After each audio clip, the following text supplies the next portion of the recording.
Hey, everybody. My name is Dr. Wendi Williams. I am here with Kyrishi Wingington, who is, Kyrishi, tell everybody who you are. Who I am is many, many things, but Yeah. in this context, I'm here in my role as special programs manager for the Center for Third World Organizing, and Mhm. I really focus on our capacity building work. So I'm here to record this great session, Mhm. talking about liberatory leadership. That's right. And Karishi and I, as y'all will soon learn, have known each other for a very long time. And one of the reasons why I am involved in this organization and able to talk about how we develop, what does it even mean to develop liberatory leaders, is because of this relationship. So she called me and asked me because she knows this is the kind of thing that I love to talk about. And I definitely want to be supportive of any effort that's helping to cultivate the type of leadership we need to make the type of change we need to see in this world. So it's just a marriage of so many things. And also, fun fact, I run a podcast called She Been Ready, and it's about Black women's liberatory leadership praxis, which is one of the reasons why I'm here with Hey, Karishi today and why she's dancing as I name that. So, we decided that I would do a conversation that's pre-recorded. This is a really amazing opportunity because these conversations are going to be available for a whole year. The conference is October 20th and 21st, but the access to the various conversations, and there are many, we'll make sure that everybody has access to those, will be available for the whole year. And I'm saying we'll make sure because what we're doing is a twin thing. Because I run this podcast, we're also going to feature this conversation so that we can widen the scope and audience of people who learn more about the amazing work of the Center of Third World Leadership in organizations, and making sure that more folks feel that they are in company with good people doing amazing things. Because sometimes you need to know that there are other people out there grappling, but also celebrating and accomplishing in the same ways that you are. So I definitely. am, say with that? I just said definitely. Definitely. So this conversation is entitled Liberatory Culture, Developing Liberatory Leaders. And as I was preparing for the conversation, I realized we probably should have renamed it Healer, Heal Thyself. Because what I really want us to really think about is how can we live in more consistency and alignment with the leadership ideals and goals that we espouse? How can we make that real? So who am I, and who am I to even want to talk to you about that, right? My name is Dr. Wendi Williams. I'm an educator and a psychologist. I am by profession a higher education administrator. I'm currently the provost and senior vice president for Fielding Graduate University. Before then, also in various administrative positions across educational landscapes. And my work is centered in education because I really think about the ways in which we need leaders in front of every classroom and at the head of every school. That has been a foundational element of my work. And I think about the ways in which we need to cultivate those leadership capabilities and dispositions. So as a psychologist, I really think a lot about the internal development that we need to have and to do. And so this conversation is going to center both of those pieces. And I also do some consulting around how we even cultivate the leadership context that can actually hold, inspire, and develop the boldest vision for leadership. And I specify it and focus my work on the boldest vision for Black women's liberatory leadership, because I'm drawn from, and I am a student of the Combahee River Collective statement, as well as Fannie Lou Hamer, which is to say that, and to understand that our liberation in any group is inextricably linked to the liberation and freedom of others. And also when I get free, or when we all get free, then I get free, right? There is no one that is going to be left behind. Those are the words of Fannie Lou Hamer. And so when we are thinking about liberatory leadership praxis, I draw from the study and the amplification of Black women's liberatory leadership legacy, because it is one that has been overlooked and overseen, but is if you look around, you will see that half the freedoms you have is because a Black woman fought for them for you. That's right. And she Vital. fought for them. Oh, go ahead, Kai. Yeah, I was just saying it's vital. It's vital to your existence. It is. And the reason why she fought for them for you is because she was just fighting for them for herself. And what you need to know about America is that if she has it, then everybody can have it. That's right. That's right. So this conversation, specifically, and Kaireshi and I were preparing for it and thinking about, well, why this conversation? And again, heal thyself. People often have aspirations for liberatory leadership praxis while living within and even perpetrating the dynamics of other people's oppression and their own oppression. White supremacist organizational culture has a type of violence, and I want to encourage you all to review the work of Timothy Okun and the initial development that they had in their change work and development of a framework for white supremacist culture or white organizational culture, which is based in white supremacy. So I keep looping those back. And 2001 was when this initial theory was put forth. The work has been propagated and spread all over. And you need to know who is the originator of this work and these ideas. Like I said, I'm an academic and I'm an educator. So there are very few new ideas. So you would just need to find out who's been thinking about and talking about these ideas for a long time. And that actually really centers in the citation politics of making sure that we're giving credit where it's due and not appropriating languages. And that's a big piece of this. Especially because we talk about liberation and liberatory leadership. I would add decolonization and all kinds of practices and ideas relative to, what it means to be revolutionary, what it means to make certain types of organizational changes.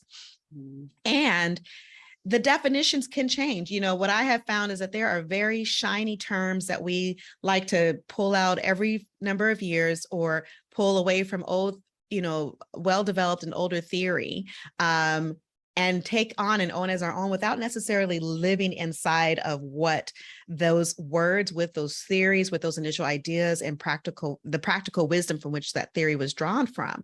I'm not a fan of that. I believe words have meaning and they actually mean what they mean, not what we want them to mean for what's convenient for our purposes. And I also believe that, again, because my work has been grounded in the study of Black women leaders of our past, but also in our current times, because there's so much that's out there. Like just what we watched Ketanji Brown Jackson do around the Voting Rights Act this week, like I was floored. I was like, that's why she's there. That scholarship right there is she's brilliant. So, I could go on longer. I won't do that. But there's so many things to draw from the practice of leadership when you're just watching someone engage in their leadership practice. And so that's what I like to do. And when I think about the ways in which we use and misuse the various languages and concepts to make ourselves feel better, I think sometimes we like the way they sound. We want to say, this is the type of organization that does this, that, and this other thing. Meanwhile, within the context of that organization, and even within the context of our own human body experience, we are not living in that truth. And so as a psychologist, I want us to dive into that part of the conversation. Ibram Kendi wrote How to Be an Anti-Racist. People love the book. Really pretty good book, right? Really introduces folks to this idea of being anti-racist versus being, not being racist and, being kind of neutral. And he's basically advocating that you need to take an active stance. And I think the same thing, that in terms of a liberatory leadership praxis, you need to take an active stance, an active positionality toward being liberatory, because it is so easy to fall within and back inside of what scholar and ancestor Bell Hooks called, the white supremacist patriarchal imperialist dynamic, right? And so that is the water that we're swimming in. That's the culture. And that is the culture particularly, and I know that this audience consists primarily of folks within the not-for-profit fields who are activists and movement makers, but also who are depending on their bottom line, i.e. their money, because we live in a capitalist society. So you all are engaging and interacting with a structure that is very much heavily reliant and is working through some of its contradictions, but still very much in that space of where and how do we fund what we do, and who do we have to please in order to receive the funding, and what are the values and the rubric for success that they have that then guide and push us in the directions that we will go. And when we think about that, there are ways in which then you can get caught up in that, and replicating some of the same practices you're saying that you're not doing anymore, or that you're fighting against, and that could be kind of confusing, if to say the least. And so what we want to talk about today is that how do we cultivate the leadership praxis and leadership dynamics that are liberatory for ourselves, by first looking at what makes it difficult to do so. and really being honest with ourselves about what makes it difficult to do so. So we've already talked about some systemic and structural elements. And the last piece I'll undergird there is that there's the element of what is internal. So what is it about you? And what are traumas and challenges and life experiences and expectations and value sets that you bring to the table that also make it difficult for you to actually actualize the liberatory aspirations that you have. So that's what we're doing today. Are you ready? So Kaireshi and I thought that we would just start with this being in conversation with she and I, because again, our friendship and our relationship is over decades. We've known each other since she was 11 and I was 10. That's a long time. Wow. So we grew up together, and a lot of what I think about liberation and freedom and access and opportunity, they're kind of born out of that shared familial communal space. And so we thought that it could be powerful to sort of hang these pieces alongside one another, especially because our careers, have these roots in common and then spread out and flower into these different spaces and places. And so for me, it's always interesting to see how they show up in the world in different ways. And so the framing question leans on Audre Lorde's famous quote about the master's tool, right? You cannot use the master's tools will never dismantle the master's house. And what I want to ask for us and ourselves is ultimately, how can we lay down those master's tools? So we've decided that Kaireshi will ask me the types of questions that can help us pull out that piece. And as you all know, again, we're looking at systemic and structural, but also individual and internal dynamics and barriers to actually laying down those tools. Okay, so when we think about the tool, it's so much, right? It is so much. We got to do it in 5 minutes. But it's like such good, it's so necessary. But when you were introducing the Audre Lorde quote, one of the things that was coming up for me was, do you even know that you're using the master's tools, right? And I say that because I think that, people come up with, there's a lot of people out in the world trying to do good work, right? I really want to help these young people fight hunger or whatever, right? I'm going to start an organization, and the way that the country is set up, then you create a nonprofit, and immediately when you become an ED, you take on the term ED. What comes along with that, right? And I think a lot of times we just go into doing what we think we're supposed to do because nobody's ever showed us or told us otherwise. And because my organization is working towards change externally, I don't even realize that what I'm doing internally is using the master's tools. You know what I'm saying? So that's my question, is like, do they even know? And how do we kind of identify those places where we're using the tools? Big question, right? And I think that if we layer it on with what is professionalism, what does it mean to be an ED? What makes you a leader? What makes it possible for you to be in charge? What does it mean to be in charge? And so then what are the disposition and the ideals around that then become the framing for my behaviors? So I think that folks may not know that I think that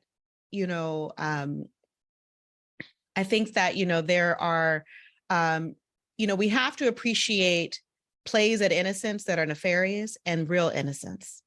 So there are times when people don't know, and then there are times when folks do know, they just don't care, or they're like, oh, I didn't realize. And so to unpack that a bit, I think that ultimately you've been put in a pretty impossible situation. We need to call a spade, that you've been asked to advance social change and equity and opportunity in a context and in a world, in a social structure that doesn't really want to change.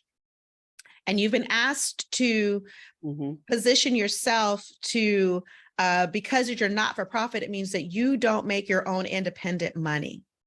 So you're always dependent on someone else, some other entity, identifying, aligning, and valuing the work that you've set out to do. The powers that be, these forces, these entities, they have long had access to the resources, time, money, and at one point, people. People considered a resource. We still call them that, human resources. Companies call you that. So they've had access to the power over those resources since the inception of this country. It really is the hallmark. That's why Nicole Hannah-Jones's work on the 1619 Project is so disruptive and disheartening for people. It's because they really struggle to see and to have an understanding of how and in what ways they are going to be able to, not have the rape, pillage, and abuse of human beings, human trafficking of human beings, as the cornerstone and foundational moment of this country's history. And so it hasn't worked, is why the book has been popular and people have been really learning a lot, and there's still much more to learn. But placed inside of that then is this impossibility of, what really are you being asked to do then? Unless the funding sources, the people, the organizations from which you are attracting and competing for funding have said, we are in a decolonizing project and we are no longer engaging in the cycles of violence in the communities in which you are working.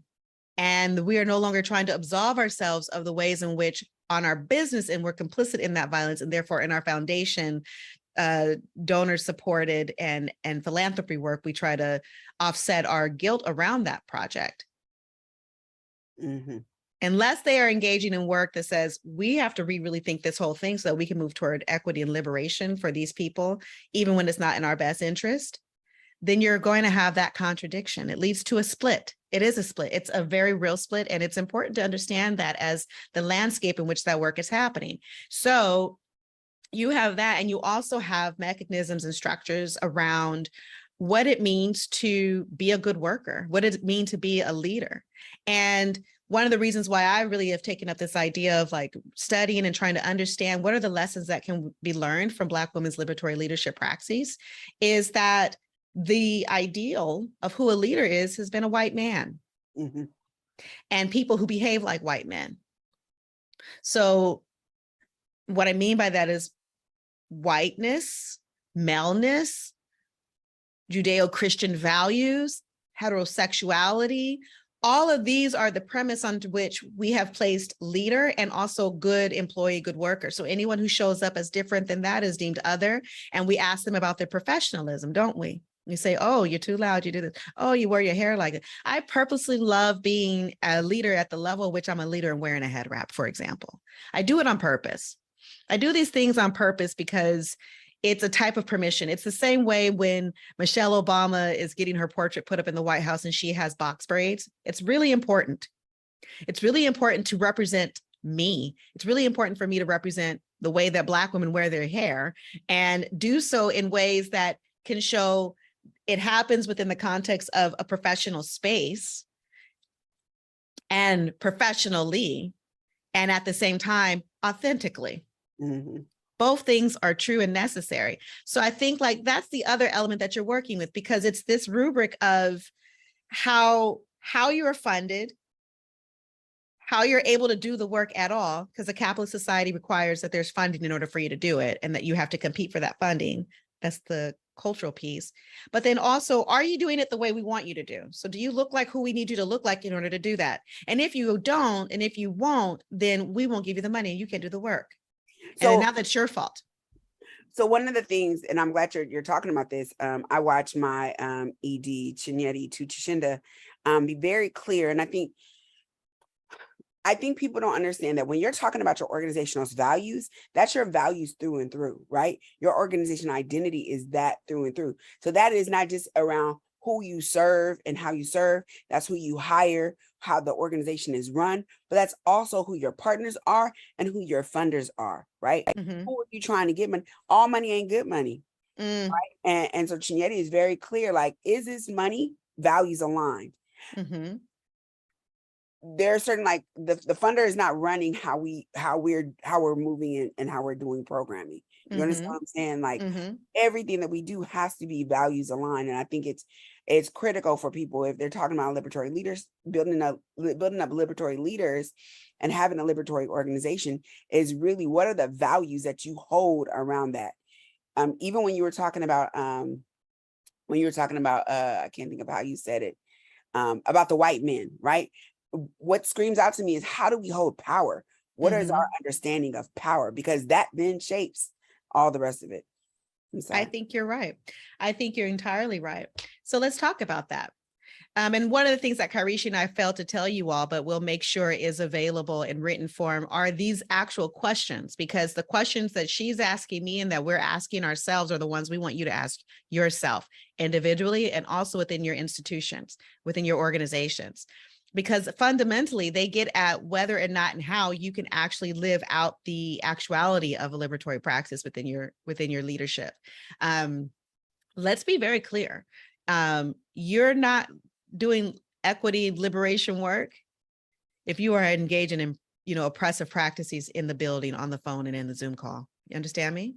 You can't do both. Heal or heal thyself. That is real. You can't do on the outside what you don't have on the inside.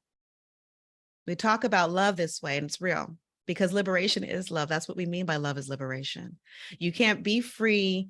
If you're not living and if you're not trying to access and move more and more and closer to your freedom, you're not going to be able to live out and support the freedom and the liberation of anybody else because you've gotten used to a certain level of captivity. I remember years ago when Oprah still had her show on, Will and Jada Pinkett Smith were on and they said to her, they started talking about their kids and they said, Oprah, they were like, one thing is when you say you want your kids to be like thinkers or whatever, then they come with thoughts. Yes. And you have to be ready for those thoughts. Right. And I think about that when we're talking about the leaders, like who are the leaders in your organization? I work with young people. Traditionally I'm a youth developer. And so I can't develop them into being me if I don't allow them the voice to start being that and utilizing that. That's right. While they're them, right? If you're an ED, you can't have liberatory leaders in your organization if they're not allowed to have thoughts, to bring them to the table, to challenge, right? And there are ways that we do all of this, and so you create those containers. Yeah. But people have to feel safe and like it's okay. They'll be heard, and there's value in them bringing those thoughts to the table. Otherwise, it's not you aren't having liberatory leaders. So you asked the question about, I agree with you 100%, as you well know already. So there's that. Would you ask the question about power? And I think that we cannot talk about power unless we talk about fear. And we cannot talk about fear unless we're talking about love. And you can't talk about love unless you're talking about power, because love is the ultimate power. Right? So that's the circle. And so I think in what you just said about Will and Jada, and you as a leader, particularly working with young people and helping them to engage their voice and to engage their leadership praxis and bring that out in the space, being a supporter, a nurturer of that, is all about where you feel threatened. If you feel threatened, what I have seen is that most times when we feel threatened, we adopt a traditional approach to leadership. And I've already told you what that is, right? So we adopt an approach that feels very much what we've seen as the leader in this country. So far, with the exception of one, it's been white men. And the Black man that was put in office had to behave as one in order to even be considered to be in that office. So that's part of it, right? And so what do we mean by that? Like, let's unpack it. Cause I love white men too. Like some, my circle, my network, my framework is inclusive of anybody who can get down with what I'm talking about. If our values are there, then we're there. And if we're not there, then I'm not dealing with you, but I'm just not. So I'm just, got to make choices, right? So it's not that it's every white man who's just out here being just horrible, right? But what do we mean by that? Let's unpack that. I mean that there is a unwillingness to access and use as a legitimate framework for knowledge and information the emotional self. I am saying that when you're taking on a traditional and white male perspective of leadership, that you've articulated a binary and have stated that things are either good or they're bad. I am saying that nuance and complexity become difficult because it doesn't fit within a preordained framework by which you've been able to engage access, power, and privilege. And I am saying that you can only see the framework and the rubric for accessing power, privilege, and trappings of quote unquote success. And even that definition of what is successful is based on old patterns that are not necessarily informed by the frameworks of lived and practical wisdom of a wider swath of people. Ultimately, it's a framework that is kind of narcissistic in its vision when you think about it, because it's saying that the only way to live is the way that I live, as opposed to saying that the ways to live, there are many ways to live. There is a diversity, a biodiversity, a human diversity, an expansive diversity. There's also diversity of organizations. As you all well know, none of these organizations are the same, and each is practicing the work and the engagement practices that it needs to do to be successful. So trying to mirror and match yourselves onto someone else or match someone else's onto you is only going to make you all feel a little imposter syndrome, right? Because you've heard this term, and it's literally you're trying to fit into another suit. It's not your suit. Go get your suit. Right. And so when you think about that, then that's what I mean by this idea of like, we're trying to fit into the suit of the examples that we've seen, and that the examples that have only been provided for us, or that we've only been allowed to have because of white supremacy, organizational culture, racism and sexism and otherism, and the binaries that have been very limiting in terms of, just seeing the full expanse of the diversity that we have on this planet. So that's what we mean by that. And so power is held, and power is consolidated here because the person tries to hold on to the most power. They become a gatekeeper for information. They become a gatekeeper for access, for attention, for focus. Resources are not only in the monies of an organization, it's how it spends its time and where it focuses its attention. And so depending on what the priorities are and what the priorities are, how the priorities are named and determined, that's also power. Going back to funders and funding sources, if they tell you all that these are our priorities, this is what we're funding, the game, then y'all start to try to find out like, well, what project of ours fits there? If they were really acting in a decolonizing perspective, they would say, well, where should we be focusing our attention, y'all, this year? Or where should we be focusing our attention for the next 5 years to make impactful change, or 10 years to make like deep structural transformative change? The question would go the other way. So I think that that's where we need to be thinking about power. So what happens though, right, is that if this overarching structure, and that's why we have to really talk about like us as fish in a culture, swimming in a water of a culture that is guiding us and framing us, is because you could have all the anti-racist liberatory perspectives that you want. And if you are still trying to shape and contort yourself to fit within this particular framework in order to have the access to the resources that you need to do the work that you've set out to do, you're going to mirror it. You need to, by the very nature of making your survival. And if I know nothing about human beings, I know that we will survive. We have a survival thrust that is amazing. All sentient beings do. We seek to live, which is why when people, hurt others, kill others, or when we hurt ourselves, it really is so disabling for us because that is so antithetical to the life thrust. The interesting thing about power too, in addition to all the things that you name, I think oftentimes we see it as something, I think often unconsciously, as this thing that we have to enact on somebody, right? And I'll give you this example. I have my young person lives with me, she's my student, and she grew up in my program. So I've had her in my program since she was in the 7th grade. Excuse me, right? And so in that, I've taught her so many tools on how to work with young people, right? By her being in programs, her watching me do the things that I do. And then she now is working in after school programs, right? She's 20, working in after school program. So now she's trying to put it into play, right? But she comes home the other day and she's like huffing and puffing. She's mad because she got into it when her supervisor checked her basically. And her supervisor told her she was being too harsh. And I'm like, engaging her around why. And so she had a student who she gave lines to. And I was like, well, actually it is corporal punishment, whatever. Lines? Line, like, I will not do this. I will not, Oh, I remember that from the 5th grade. So technically, you're not supposed to assign corporal punishment to students, right? Whatever. Some places still do it, in its various forms. But she was like, well, they do that. It's a culture of doing that at the school. And I was like, well, what did he do? Why'd you do it? And she said, well, he left his backpack.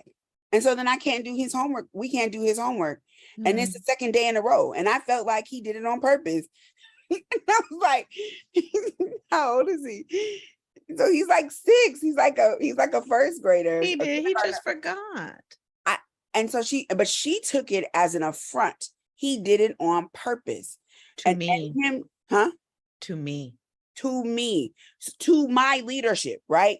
To me. Him doing this means that he is challenging what I'm saying or my role as a leader. I said, girl, he ain't even been on this planet long enough. Like, do you know what you're talking about? And so I kept having to like show her. We have a little cousin that's like 6, and so I'm like, that's like a Ayla. Like, I had to keep bringing it back. Like, that's like Ayla. Like, think about Ayla leaving her backpack or whatever, right? That doesn't mean that she's doing it, and that you teach people over time. That's right. And one of the big things I told her, I said, you know it yourself from being in classes, when you have new teachers come, and new teachers like, I'm going to get the kids to respect me, da, da, da, da, da. And they try to like yell at them and do all these things to make them respect them. I was like, you don't have to do that. I said, did you ask the boy where why he left his backpack? How can you help him remember? How can you teach him, like, you guys come up with like a mantra or something like, so that he remembers it? Maybe I said, what happened during his day? Maybe he didn't sleep at home last night. There are a lot of reasons why he could not have had his backpack with him for these last 2 days. But instead of being curious, you went in to like, I'm going to show you a 6-year-old. I really struggle with this. And I feel like this is what can be really instructive for the conversation for our group too, Karishi, is because that's actually the absorption of a type of way of thinking about leadership that many Black women absorb. And I'm calling this out on our stuff because I wouldn't be me if I didn't, which is to say, you're not that important. Literally, you're not that important. You know more than anybody else. And what I mean by that is to say that we can get into a little bit of our own narcissism, and our own advocacy can become a type of narcissism for our leadership or for our presence. And we got to be careful with that. And it's not our fault per se, because they started to, market our own Black girl magic back to us. And they gave us different forms that we could do it, look like Olivia Pope and be unhealthy and all kind of crazy stuff to ourselves and to others. But when we really think about this, when I think about your young person that that you're still supporting and developing, thank God. That poor 6-year-old baby. I mean, he is not the image of the patriarchy coming at you right now. He's 6. And so where did your own sense of, and for her, where did your whole sense of who you are in the world become so much bigger than anybody else's? Part of leadership is to really think about, and when we think about, that's why, I think about that circle of, or the relationship between power, love, and fear and threat, right? Because only a fearful person acts like that and pulls up the heavy artillery of their defense mechanisms to fight. And granted, there are times when you do need to pull that out. I know that, but not against a 6-year-old baby who forgot his backpack. And I would urge folks to think about when and in what ways have they pulled up their full anger on the metaphoric 6-year-old baby and the forgotten backpack. Is there a staff person who made a mistake? Is there a person who's not showing up all the time? Are we seeing some generational issues with Gen X, millennials, Gen Zs? I can tell you it's a real thing. It's a really real thing. Y'all, but you got to figure that out. And it's more than just to say, well, back in my day, that doesn't work. Like, just stop. We are back in a day and we're in this day. And so how do we really work through and have deeper, deeper empathy and compassion? I love that you got your young person to think about another young person in her life about the same age, that she could sort of project a different way of thinking about forgetfulness, could think about partnership. So, when we think about power, how do you use your power to extend and expand, i.e. love? Extending and expanding that possibility for that young person. I don't think that we appreciate the ways that we are, particularly in education, but I would say in other places as well, particularly in workplaces, are creating the dynamics of someone else's low self-esteem by our impatience and our lack of care. And not that we don't love care, but we sometimes can't access our care for them because we are caught up in our own impatience. I am guilty of it. It's one of the reasons why we need to think about leadership and what it means to be liberatory, because it also means to give yourself the space and time away to actually have your own freedom dreams and your own spaciousness, so that you don't see it as unimportant for other people to need that too. It's interesting. And I definitely think that like, it's not just with the 6-year-old, like you said. Like, I know a lot of supervisors who make that same Yes. mistake. And when you're talking about love, developing people really takes love. I remember I had an employee I was supervising, and when he first started, we were bumping heads initially, so much so that we had to have a mediation. And what I had to tell him, he basically wanted me to be his friend. And I was like, I don't, because he was like, well, I feel like you don't like me. And I was like, I don't have to like you. I'm invested in you. And if you'll allow me, what I'm trying to do is cultivate certain things. Because to me, if you're working with me, in a year or more's time, you should be able to apply for a job that's my level, or either my job or a job that's on my level, right? Like, I should be helping to grow your skill sets. But investment in somebody means that I have to see you. I have to think about, why are they doing that? I can't just get mad and react to the problem. I have to think about, how do I creatively, it's like teaching, right? Like, yes, it is teaching. It is teaching. How do I unlock this so that person gets it? How do I get them to understand, to buy in, to shift, whatever that is? How do I help grow them? And it's like a puzzle, but that takes time and understanding and patience, right? Yes, it does. Which is love. I know. You have to love somebody in order to That's develop. right. That's right. I mean, I so agree. I think that, there was something you said and I lost my thought. I hate when that happens. 40 is hard sometimes. 40 plus is hard sometimes. It is love, I'm just, it is. It's when I said, I don't have to like you. I'm invested in you. Yeah. No. I was just, I look at you loving me, trying to work with this brain. That's beautiful. You are. You so are. I'm gonna let it go and see if it comes back. But I will say, though, is that it's the tuning in, it's the care, it's the understanding and seeing, and I got it back. You see how if you're patient, it'll just come. What I wanted to say to you about the love element and the developing of others is actually that is a characteristic that I have seen in my study over and again in Black women's leadership, actually. I don't see it in every Black woman. And I do see the antithesis of it in a traditional leadership framework, which is to feel competitive and to think that everybody wants your job.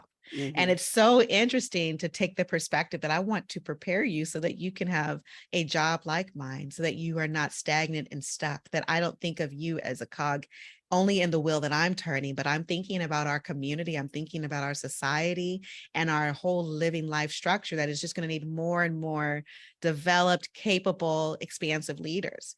And that, what I heard in your statement to him, and I hope that folks hear it too, is that you weren't saying, I don't like you. You're just saying that that's not the point. Yes. Like, I actually care a whole lot about you. I'm into this with you.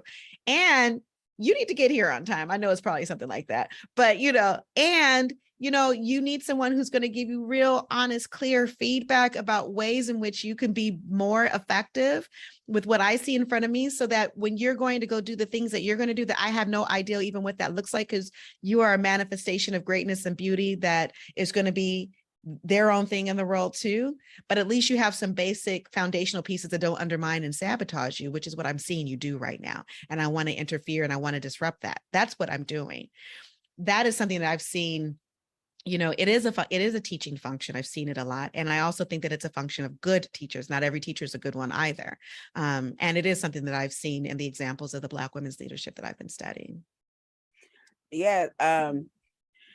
You'll have people who like you, who are nice, they'll kiki with you, whatever, but they're not doing anything to push you forward. They're not invested in your growth. And to me,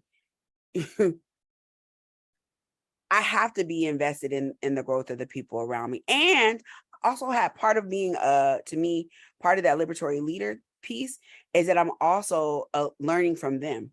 That there's no situation, whether it's my young people, whether it's in my employees, whether it's, listen, one of the employees that I work, she's one of my coworkers that I work closest with. I think she's like 25 or something like that. Mm-hmm. But we work really well together. And some of that is that she has a skill set that is not my skill set. Like, I don't engage her as being this young person. This is her first real job. Like, no, because she's here because of what, because she has value in what she can do. And I can see her value. And there are a lot of things that she can do and she brings to the table that enhances what I'm able to do. Mm-hmm. And I have to be able to see that and make space for that, instead of thinking that what I know is right. How I do things is the only way. Uh-huh. That I would be cheating myself of all her skill set. Let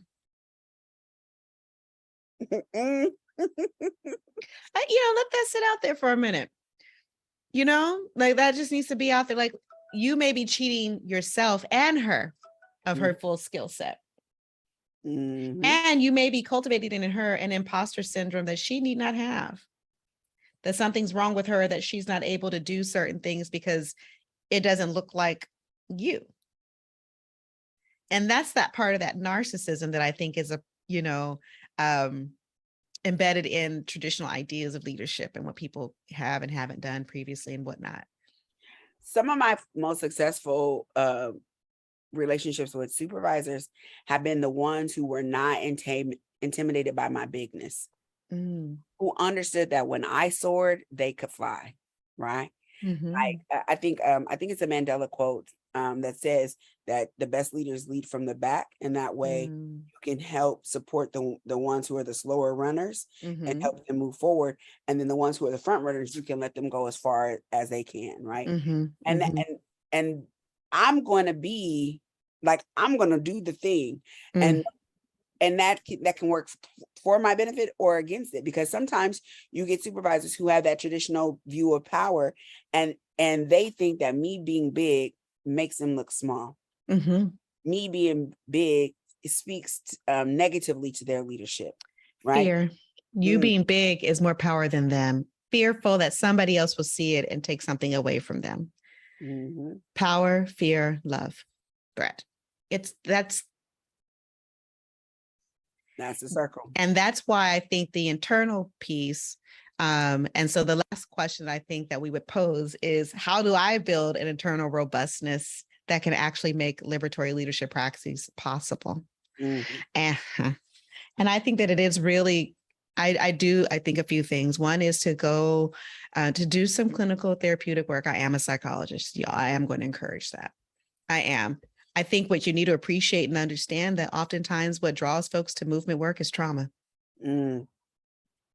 And so sometimes the lack of boundaries or failure or difficulty communicating everything as effectively as they need to for themselves and for others, and particularly around dynamics of care, come from a sense of, urgency based in a trauma historically, and also urgency based in a trauma contemporarily. It means that we say the situation, the work, the whatnot is more important than any of us. It means you don't rest, you don't eat, you don't drink your water. And whenever you are leaving those basic needs unmet, then you're better positioned and primed to violate other people because you've already violated yourself. You've already committed a type of violence to yourself. So I know there's a lot there, but that's my way of saying self-care without saying self-care. Right. I also think that leadership coaching is important.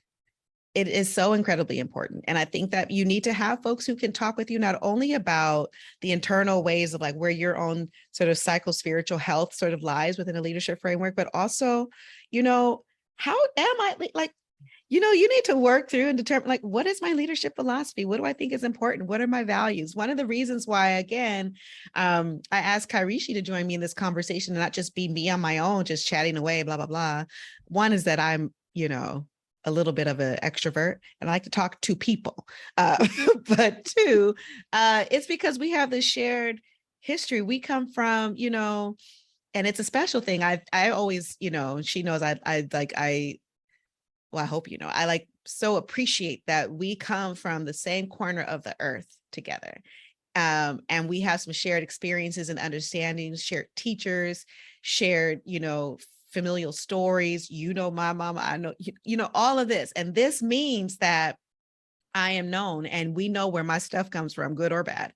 And I think that that's really important. So when I'm starting to cultivate a vision for leadership and whatnot, sometimes I surprise my friend. She's like, I didn't know that about you, but she understands where it came from. Or it's like, oh, that's the link. That was a part of your story I didn't know. And now I know it because, and that is what's powerful. So I think working deliberatively and so you can have this in your relationships, but also to formalize it and to formalize in the same way that Kyrishi was talking about the investment in the young man, around giving him critical feedback. Invest in your development by having a coach and working with a therapist. Invest in your health and your healing by actually taking time for it. These are the things that actually help you to become a good leader because they help you to be a good person.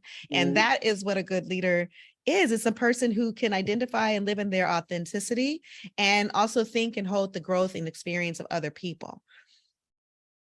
That's right.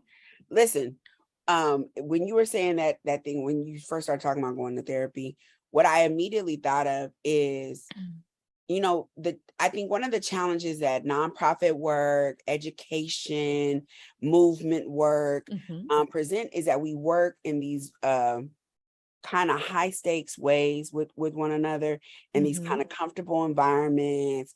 And it feels very friendly, right? Like we can be very, we depend on each other in a way. We build these relationships where we feel like we're friends, right?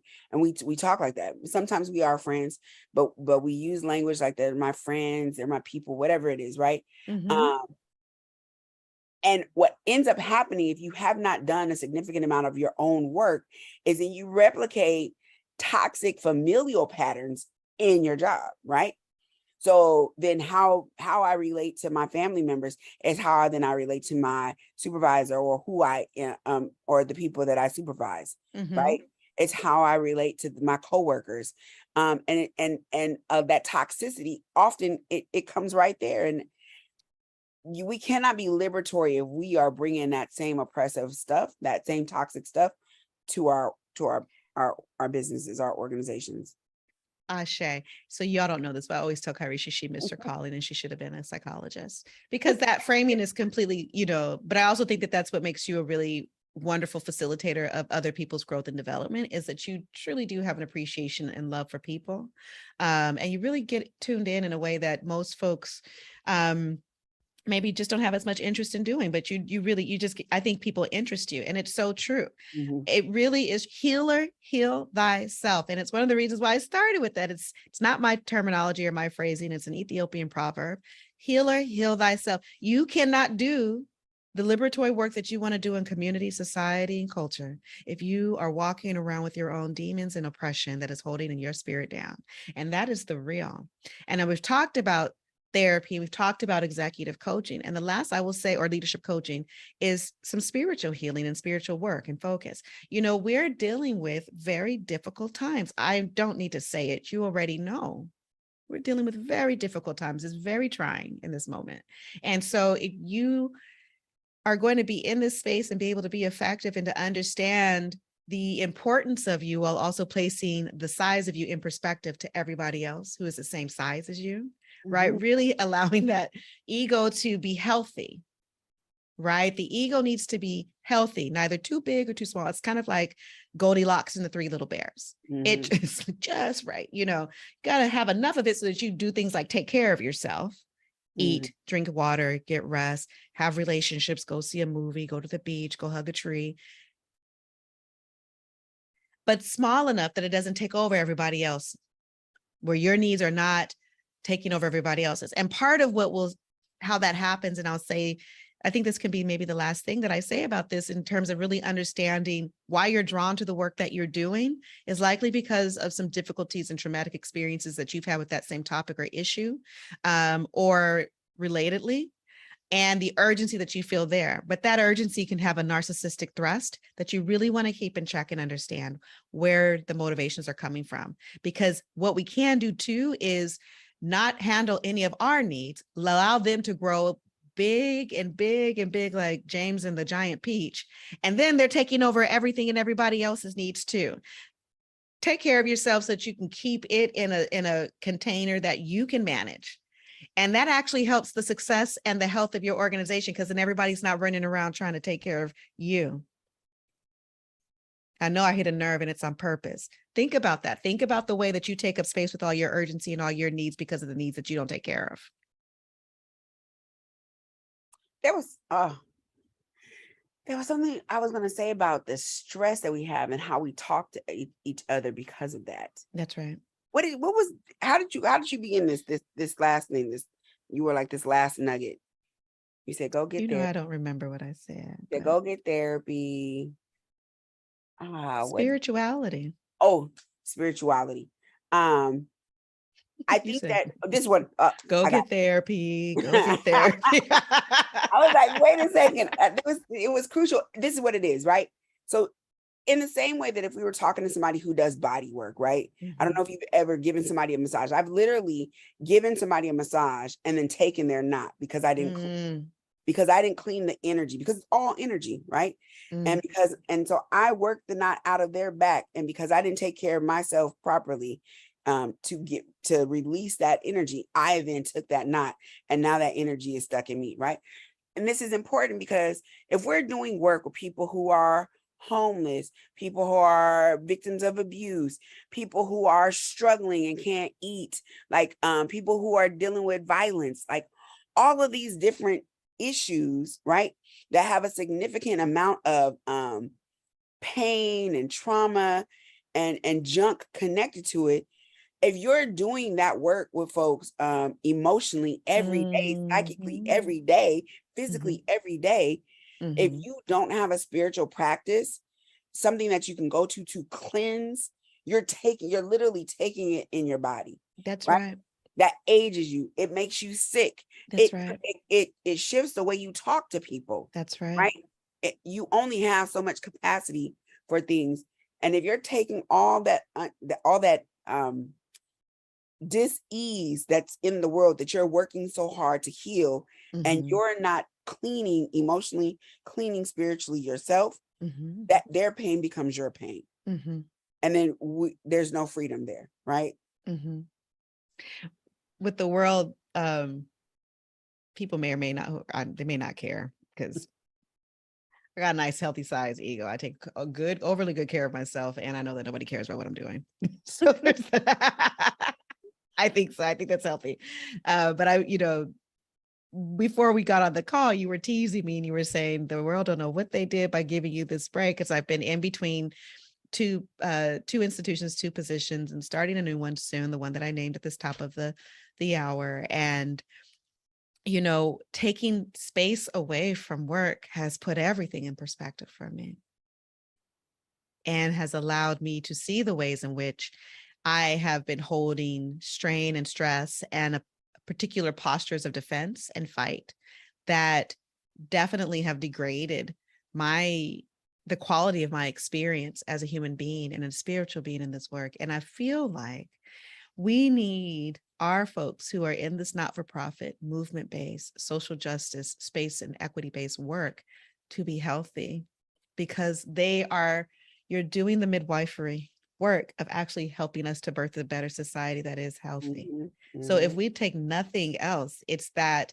your liberation, our liberation is contingent upon yours, and our liberation is contingent upon each of you and upon each of you, each person in your organization and your sphere of influence, freeing up those knots that Kaireshi just mentioned, because you literally are the front line. And so you have to think about how to nurture a space where the liberation you're seeking to create can actually live and be created. Mm-hmm. Mm-hmm. Any final words, my friend, before we go? Yeah, my last, I think the last thing I really want to underscore for folks is that when we talk about development, I think that I've been working with some people over the last year, and one of the things that has come up is people not letting folks go soon enough, right? Oh, And I want to say that development is not just, if I'm developing you holistically, sometimes we learn more from when we fall than when we rise. I mean, then when we're good and we're up and we're flying, right? And so when I look at development, sometimes development means that I have to tell you no. I have to say that this is actually not a good fit for you today or right now or whatever that is, and to keep you in a position that I know you aren't capable of, that I know doesn't work with you, to keep somebody who I know isn't values aligned, that this organization isn't values aligned for them and they aren't value aligned with the organization, to keep you there. I'm actually blocking your growth and development. that's right. Right. And I have to, if I am developing you, there's investment and there's also knowing when to say when, right? And let the person go, because by keeping them, you're really creating a ditch that is hard for both of y'all to get out of. And now the relationship is contentious. And now it's all this other stuff, right? Instead of saying like, actually, it's just not a fit right now. Yeah. Or you, this doesn't work for you right now. And they need to go and think about that. And in that thinking, when they get released, that's also a part of their development. Absolutely. I really love that. The imagery that came to mind as you were speaking of, I have a green thumb. And so I'm like, oh, you've outgrown this pot. We need to get you a bigger pot, some new dirt with some different nutrients, more, because we've depleted what we can do here in this space for you. But there are so many more. The world is vast. There's so much more space for you. Let's think about where we could put you.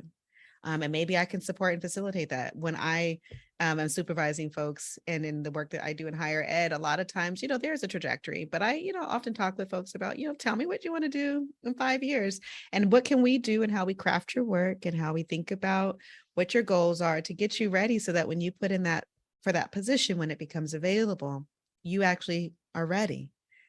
You have a portfolio of work and time in that role, experiences, some accomplishments and some losses that you've learned from that you can speak to on an interview. Yep. Period. I had to fire somebody once and they were not happy with me. Typically people aren't happy at a firing conversation. No.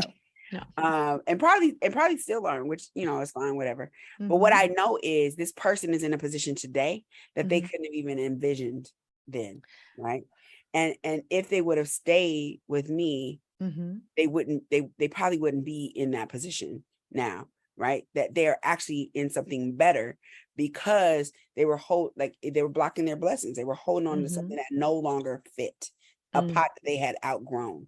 And so now, because they were removed from that pot, they're able to get bigger and grow and thrive. Well, friend, I just know that we need to let these people go, because this, I know what we're about to do. And this could go on for a while for them. So we'll let them go. We'll figure out what we want to do.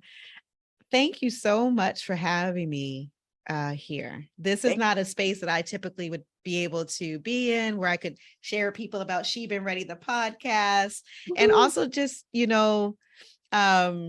talk about a topic that obviously I'm so passionate about and is really important to me, that we do it justice and do it well, for, to honor our ancestors, but to honor our future. And with an audience that I wouldn't normally have been in front of. So I really appreciate the opportunity and the offer to be able to be in the space, to be in your space with you. Thank you. I appreciate you for agreeing to do it. What do you want them to do with these questions? Because we're gonna give this to them as homework. So yes. Well, I don't know what I want them to do with these questions. Yes, now I do. So I'm a teacher. I want to see some of the responses to these questions. And what I will do, this is how we'll work this. What I will do is on my Instagram page at Dr. Wendi Williams, will collaborate with the Instagram page of the organization for the Center of Third World Organizing. And I'm saying that correctly, right? Center for Third World Organizing, C2. Yeah. C2 with C2. And what we'll do is break out parts of our we'll have the full conversation available, obviously, through C2's offering and the landing space, the platform for that. But what we can do is also generate some conversation with how folks are actually able to, how they respond to these questions, or what these questions are inspiring in their organizations when they pose them. I'd love for you all to actually take what you're learning and share it. Each one teach one, right? And really think about, like, how can we really grow these healthy pots, if we're going to go with that growth metaphor, plant metaphor, for within our organizations for each other, and also so that we can develop the types of liberatory leaders that we seek to have, and the leaders who can lead us toward the liberation we're all, have shared stake in. So that's how we'll do it. All right. All righty. Wendi. Thank you. She been ready. Listen.